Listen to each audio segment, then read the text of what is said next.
Okay, back from the break. One thing I haven't talked about too much yet is triplets, okay? What happens with triplets here is, of course, triplets are a group of 3 notes played in the time of 2 of the same kind. So if you've got quavers, 1 and 2 and 3 and 4 and you put a third one.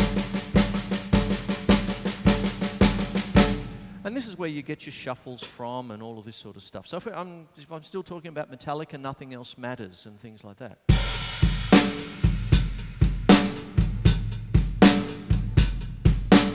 If I was, the actual song is alternating bars of 6/8, then it gets a bar of 9/8 depending on what chart you're playing and all that.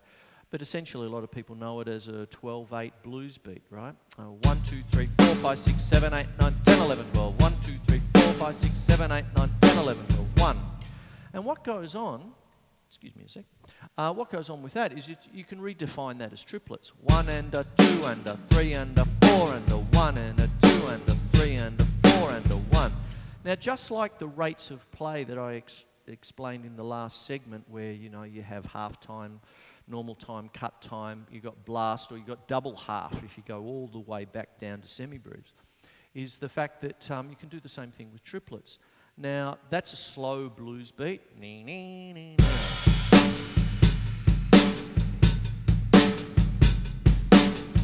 I woke up this morning, drumstick in my hand, fill in the gaps there.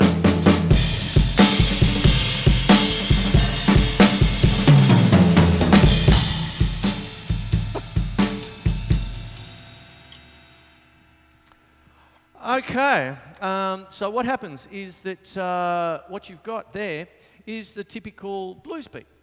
Now, when you get to the point where you're playing a blues beat and you're getting fairly quick,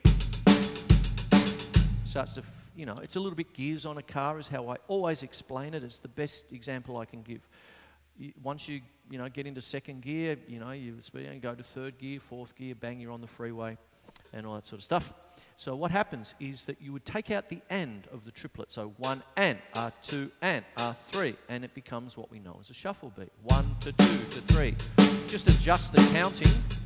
1 to 2 to 3 to 4 to 1 to 2 to 3 to 4 to 1 to 2 to 3 to 4 to 1 to 2 to 3 to 4 to 1 to 2 to 3 to 4.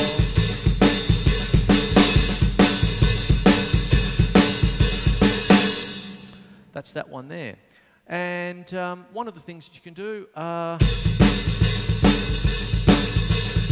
and get that going with one foot.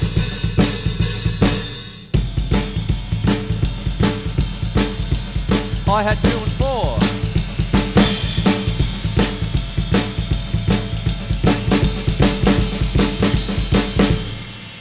That kind of thing there. And that's an interesting little thing because now I can mention Kiss perhaps. And Peter Criss, his famous solo from the 70s and all that sort of stuff, used to have that kind of a beat all the way through it, you see. And when you get to a point where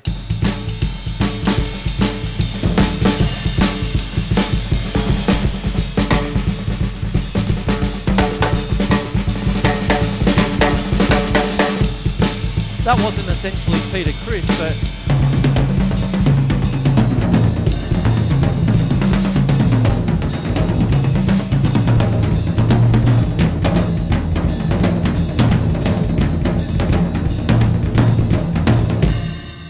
that's more Peter Criss.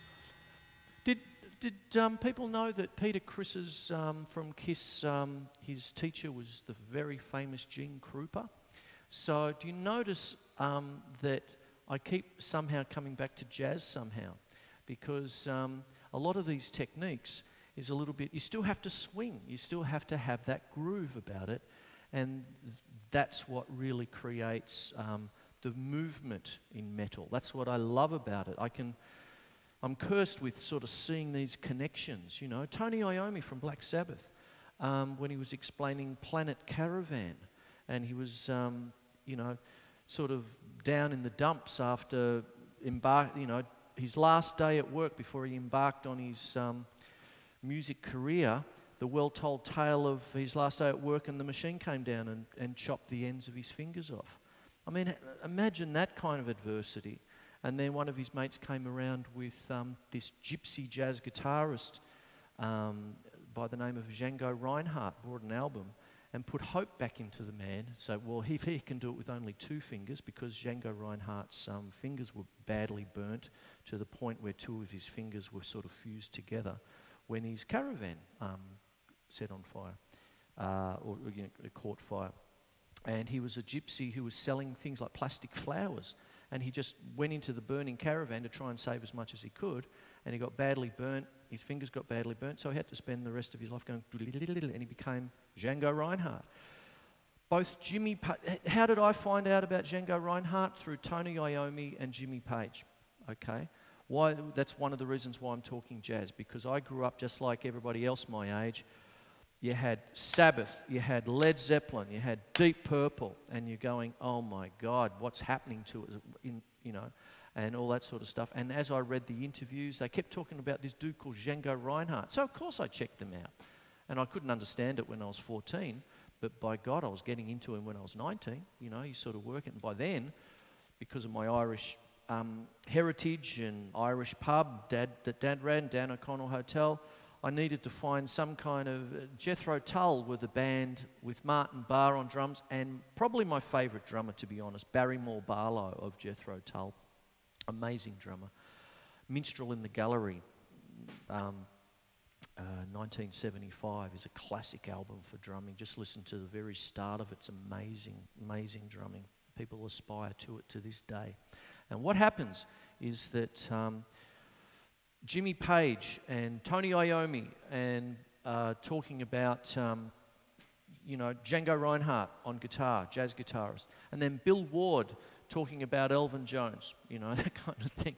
And, these kinds of things. And, it just goes on from there, Just research, do as much research as you can. Anyway, I'm being a bit scatterbrained tonight, and that's cool. But what I'm getting into is triplets. Let me get back into it, which is jazzy sort of thing. You're getting into this shuffle thing.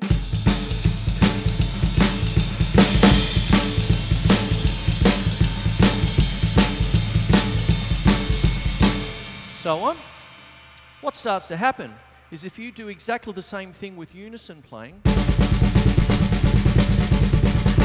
that kind of thing there,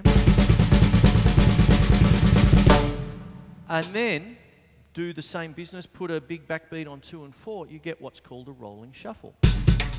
Oh, come on, Chris, rim shot, please.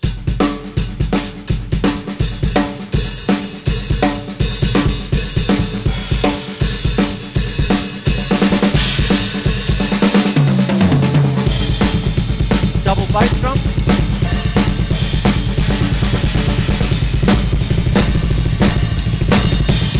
Six couplets.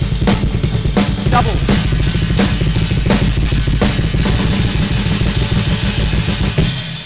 Something like that anyway. Oh, I forgot to say woola woola woola for the vocals. Anyway, it doesn't matter. But that's what happens there, you see. One of the guys I really like doing that right now is Brand Daler. Brand Daler is the drummer for Mastodon.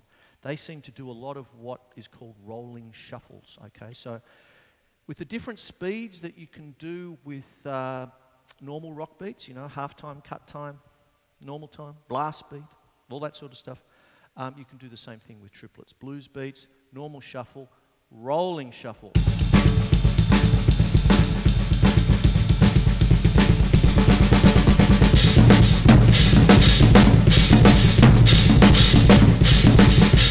And I've done many shows on polyrhythms and polymetrics and all that, and I better start wrapping the show up to a certain degree.